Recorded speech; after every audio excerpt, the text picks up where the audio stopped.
One of South Africa's industrial hubs has joined efforts to clear various parts of the country of crime and illegal activities by flagging off a campaign in Kempton Park. Sniffer dogs and policemen were in the mayor's train as the houses and businesses were searched for drugs and other illegal finds. Our South Africa Bureau Chief Pt.3 reports. On sighting the mayor's train, some people fled. Why are you running? No, when I saw what makes you make a U-turn? No, I just respect you guys because the way you blocked. Some businesses closed up while others stayed open, and those inside duly answered questions. From Bangladesh.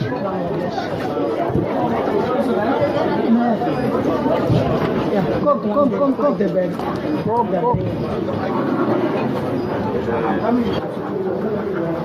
Homes were searched through and through, and residents questioned as well. Yes, it's always there. I'm from Burundi. And then it's very nice you guys to come because people, they are selling drugs here, they're too much. Okay. Very, very too much. Don't bring it at the police station. No, lock him up. Yeah, why is that? Don't bring the papers at the station. Yeah. Why is that? Lock him up. He's running away, this guy. The mayor of Ekurhuleni Metropolitan Municipality, Mzwandile Masina, insists that the mission is not to find undocumented foreign nationals or a witch hunt on any particular nationality. What we are against is illegal activities, either by foreign nationals or by South African citizens. That is what we are against, not about people. So we don't discriminate because we don't have a jurisdiction to do that. And we understand that many of the foreign nationals are the people of the diaspora, and we've come a long way with those African people who are here. So it's for us, it's about ensuring that everything is legal that is happening in our area. As the search continued, police dog Troy from the K9 unit made a lucky find: a sachet of a substance suspected to be cocaine stuffed in an abandoned safe. Elsewhere, 2 alleged drug addicts were caught with all their gear. He wants to clean Kempton Park, and we are in support of him. Those who does not have anything to do, they should try and get shop and do something. We must be united, and we must support our brothers in South Africa to clean up crime. The cleanup exercise called Operation Siyaquba in Ekurhuleni is expected to go on for the next 2 weeks. From Kempton Park near Johannesburg, Pt.3, Channels Television News. Well, let's cross over now for business news with Anwar Udo.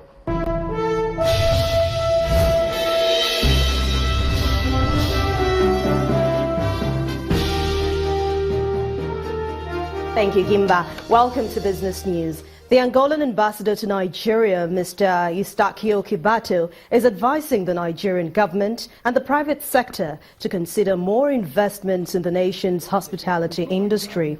Ambassador Kibato, who made the comments at the meeting of domestic and foreign investors in Abuja, says the 4.5% growth recorded last year in the sector shows its huge potentials for economic development. Of the great asset on diversification of the economy. When you talk about the hospitality industry, you talk about tourism. It means what you need to do is just to improve conditions to attract more tourists and promote the internal tourism. Promoting internal tourism, definitely we are going to promote diversification. We are going to sponsor a lot of new employment posts in different fields in society. It also get out some of our kids, our young boys who are in the streets, they'll get the first job on this industry. If you if you revamp that sector properly, definitely it will be a way out of doing things and to field Nigeria in mass as the best can achieve on the results of feeding the people of Nigeria and make everybody happy. A structured product summit covering over-the-counter derivatives and exchange rates fund is scheduled to hold on Tuesday, February 21 in Lagos. The summit, organized by a Nigeria's Capital Market Solicitors Association, will be held with the support of the International Swap and Derivatives Association and the American Bar Association Task Force on Financial Engineering for Economic Development. The The statement issued by the organizers say the summit will feature training sessions for market participants and regulators, including the Central Bank, the Securities and Exchange Commission, as well as the Pension Commission. The initiative is aimed at deepening the knowledge of derivative instruments, promoting stronger regulatory framework, and preparing domestic markets for growth of more sophisticated products. This week's trading at the Nigerian Stock Exchange saw a higher total turnover of 1.07 billion shares worth over 8.60 billion naira exchange hands in 14,486 deals. The major contributors in equity volume turnover and value were the financial services, the consumer goods and the conglomerate sectors. But the market's general index fell by 0.69% in 3 sessions to close at 25,164.91, with a lower market capitalization of 8.70 trillion naira. But out of 29 equities, the top 3 gainers were PZ Cussons, Julius Berger and Better Glass, while the 25 losers were led by Vitafoam, Fitson Healthcare and Nigerian Brewers. The overnight rate at the interbank money market expanded by 650 basis points to close at 18.67% from last week's close of 12.17%.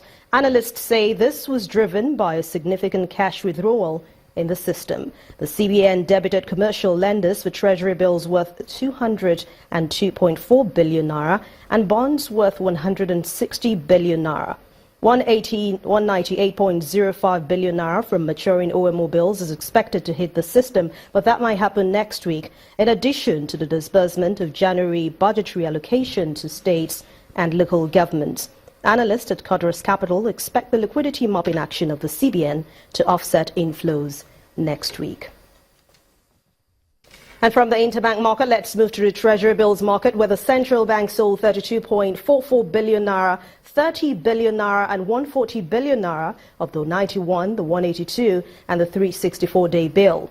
The 364-day bill was oversold by 60 billion naira, but proceedings ended on a bearish note in the secondary market as average yields expanded by 36 basis points to 16.77%. And that's Business News tonight. Thank you so much for watching. I'm Anne Nwawadu. It's back to you, Gimba.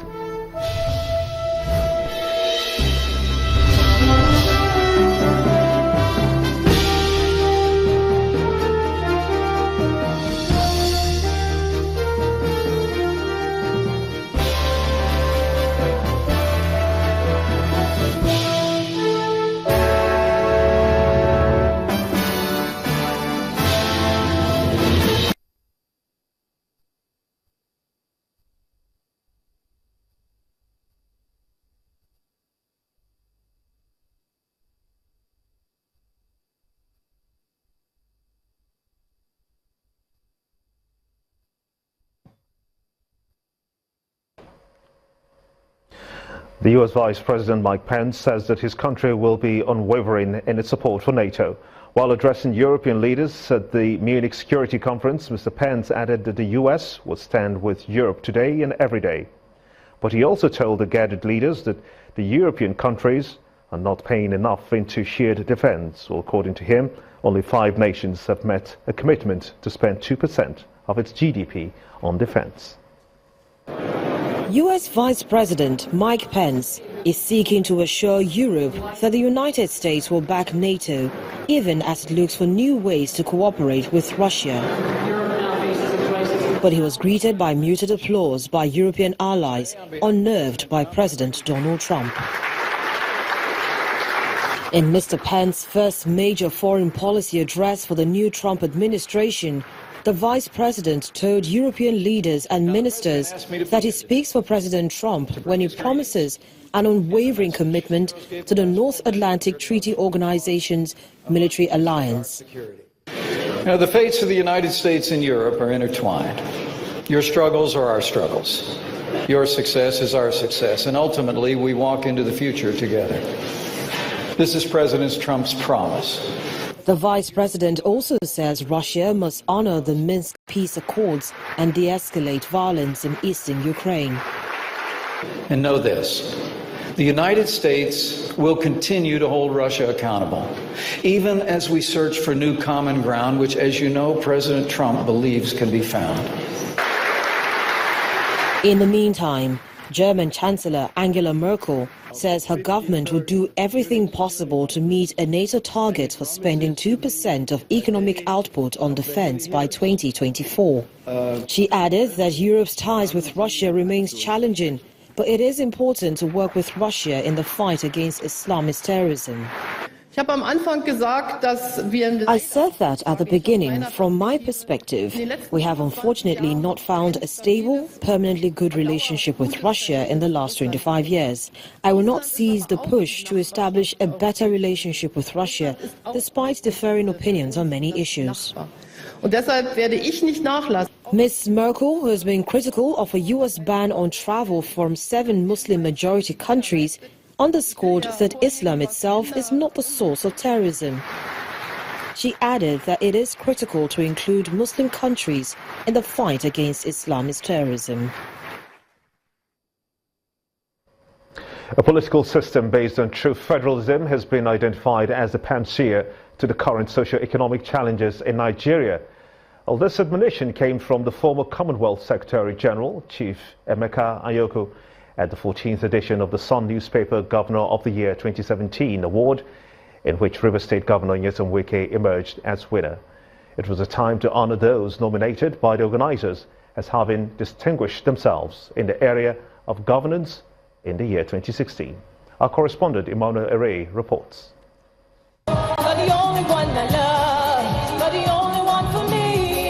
Exciting music sets the tone for the 14th Annual Sun Awards in Lagos. It's a cordial atmosphere as top government functionaries are seen exchanging pleasantries. Also present at the occasion are serving and former governors and ministers, traditional rulers, entrepreneurs and other guests. Thank you very much. Have a wonderful evening. Thank you very much. And now, ladies and gentlemen, the former governor of Abia State and chairman publisher of the Sun newspapers sets the ball rolling. It defines some criteria for the selection of the awardees. Looking at these awardees, their pedigrees, I agree that courage, innovation, and excellence define them, as the Sun has rightly said. This takes 3 things and other qualities to make a difference in whatever we do. At a time when our nation is going through challenges, it takes courage to confront the challenges, innovation to make challenges and introduce new methods, and excellence in being exceptionally good and prophets and duties to turn fortunes of Nigeria and lift it to higher glory. welcome. A former Secretary General of the Commonwealth, Chief Emeka Anyoko, believes there is more to being a recipient of an award. I must once more express the view that Nigeria will not realize its full potential, nor will it be able to deal successfully with many of its current major challenges unless and until it restructures its present governance architecture and adopts a true federalism. And then time for the awards. Minister of the Federal Republic, Current. Please welcome Mrs. Kemi Adeosun. The high points of the event is the recognition of the Sun Governor of the Year and the Sun Man of the Year. For me, this award is a sign that we need to do more for the people. It's a sign that more is expected of us, and therefore it will spur us to greater activities. Many here say a key take-home from this event, government functionaries, professionals, businessmen and individuals from other fields must continue to reach for higher standards for the development of the country. Emmanuel Ere, Channels Television News. And still ahead on the news at 10, the stage is set for an epic battle for the CAF presidency as the South African President Jacob Zuma backs incumbent Hayato in spite of COSATU's stance. That's the sports news. Stay with us.